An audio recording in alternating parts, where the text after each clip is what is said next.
Nearly a month since 250 pigs escaped from Sugar Mountain Farm in Orange. Now, federal authorities have stepped in to help round up any remaining swine. Local 22's Courtney Kramer has the story. If your travels have taken you down Riddle Pond Road in the past few weeks, chances are you've run into a pig or two.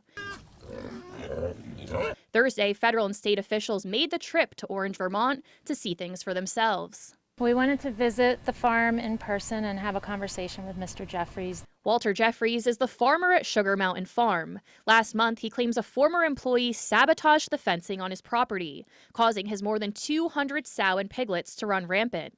Jeffries was given a month to fix the fencing and contain the pigs before the state's veterinarian, game wardens, and even the United States Department of Agriculture showed up at his door. Trying to figure out something that'll work for both parties, and I think we've come up with an agreement on that. The USDA says within the next week, they're actually going to install surveillance cameras around the area to see if they can spot any pigs that may still be roaming.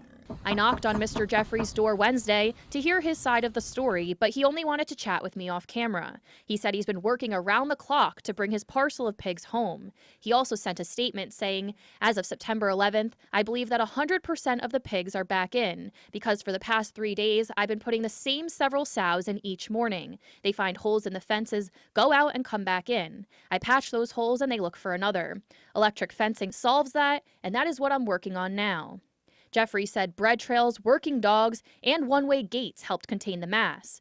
Officials say the loose swine not only pose a public health concern, but likely won't survive the winter on their own. And according to the USDA, if the pigs become feral, the state could have bigger problems. They're so damaging to everything, to the environment, to crops, human health and safety. They carry a whole lot of parasites and disease. Should you spot any loose pigs, authorities urge you to report the sightings, but refrain from trying to capture the pig yourself. It's very difficult for people who the pigs are not familiar with and vice versa to catch the pigs, so we would not recommend any efforts along those lines.